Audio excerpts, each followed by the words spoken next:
Get him, boy! Get him there! Get him, boy! Get him there! Oh, get him, boy! The breed is a great companion as well as a protective breed. They are tough. They need that alpha direction. You must train him because he's powerful. These dogs are very dominant dogs. My name is Otemo. Everyone knows me as OT. My breed is the corso, and you can see here, this is one of my corsos. So I'm with Watcher Kennels. Watcher Kennels, we have like about 4 or 5 distinguished gentlemen. We also have a director in Watcher Kennels. He's not here. Okay, that's a good question. To find out if the corso is suitable for first-time owners, actually, I wouldn't advise a corso for a first-time owner for the following reasons. You can see he's a very hyper dog, and if you are someone who has never owned a dog before, it's not a good idea for you to start up with a corso. These dogs are very dominant dogs. They need people who can ascertain dominancy and training. So you being the first-time owner, you may not know that you need to devote your time in training these dogs properly and giving them that leadership they need. So you may not know that.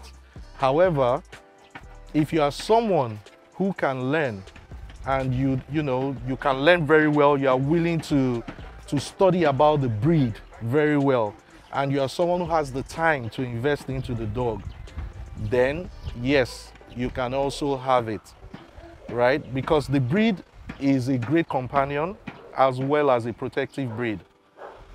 So both ways, if you need it for protection, yes, you can have it, but you must learn certain things. You must learn how to behave around the dog. You must be able to ascertain your dominance on the dog. You must be the leader of the pack, the alpha. Very, very important. Okay, so when it comes to training, usually I would advise that you get the service of a professional. In Watcher Kennels, we have a professional trainer who has been with us from time, and the dogs are doing very well. So if you personally, you want to learn how to train a corso, you have to, first of all, know that at least 5 minutes of your time every day, you must spend at least 5 minutes of your time every day with the dog. It's extremely important. You might say, but 5 minutes is not too small. It's not. Actually, it's not. And you tell your dog, sit, you show him how to do it. There are so many articles of this thing. These are basic commands. It's very, very easy for you to do basic commands. The difficult part there is time. And once you can just put your time to it, you don't have any problem. Once you can put your time to it, you'll have a very solid dog. Very, very important. Socialization is key. Early socialization. So from 6 weeks, you start socializing your dog. Ensure the dog gets to know people that you want the dog to know, your immediate family. That's if you don't want to use him for protection. You understand? He has to know the immediate family, has to know whoever is in the house.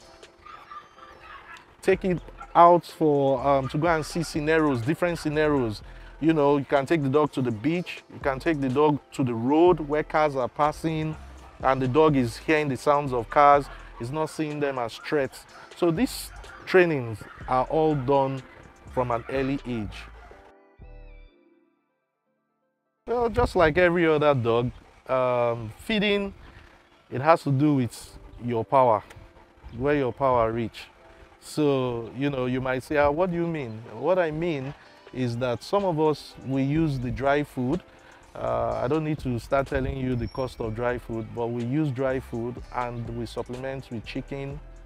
And then, of course, you have to do the multivite in case you have anything missing. Good boy. So in case you have anything missing, and you have to put the supplement into it, right? So it's very, very important. Chicken, feeding, do it regularly, once a day for the adult dogs. For puppies, small portion, tiny portions, as much as 3-4 times a day, but very, very small portions. I'll let you guys on a secret. The secret is keep your dog hungry. Keep your dog hungry when feeding. Don't feed till the dog is so filled up and the food is there and he can't eat. No. Tiny portions at a time. Okay, that's a good question. You know, when you talk about breed standard, well, I'll tell you a little bit about the history of the corso, right? So that you know about the standard. So the corso right now, it started way back in the ancient days. It's a descendant of the war dog in Rome. You know, this breed almost went extinct. A lot of them were discovered in the southern part of Italy, right? So now, back in the days, what they do is that they will check the tenacity of the dog, the seriousness of the dog, before they breed them. What do you mean by that? They will chain these dogs in places, allow people to come over. When they come over, you will see that people want to just know if the dog can attack, right? Rather than the dog being shy and going away. And this breed will definitely attack. So the ones that attack are the ones they bred. So now back to the standard you were talking about. We have FCI who currently are using it for to determine the standard right now. The FCI, they are the ones determining the standard right now, and many other bodies. ICCF is there as well. So in Nigeria now, not just Nigeria, in fact, the world as a whole, breeding Cane Corso is not easy. Every serious breeder will tell you it's not an easy breed to breed. Unlike the German Shepherd, the Rottweiler, the Frenchies, the Dobermans, name them. Those ones are actually very easy to breed. But the Corso is not. So even if you have two very top breeds, male and female, top breeds from top breeders, and you match them, the result can also not be perfect, so to speak. The results can be very shaky. And this is why you see that the Corso has kind of different shapes and looks. And then when you talk to these people, they tell you, boy, it's a pure dog. It's pedigree. I know the ancestry of the dog. I know the father, I know the mother. It's top. But the puppy is different, right? So that's the difference between breeding other breeds and the Cane Corso and getting the standard. So in Nigeria here, we have been trying to uphold the standard. That is where watcher kennels come into play. And apart from that, we also have CCBN, that's Cane Corso Breeders of Nigeria. It's an elite group. It's a group that is after the standard of the breed. It's a group of young men that have come together to see that the standard of the breed is held and things are done together and things are done right in terms of upholding the standard of the breed.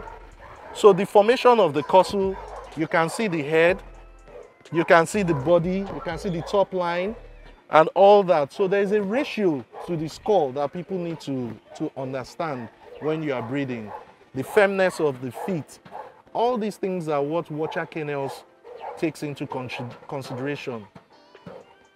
Watcher kennels, we do not cut lines. We try our best to ensure that we get top bred. Look at this young guy, for example, now. His name is Zero Watcher.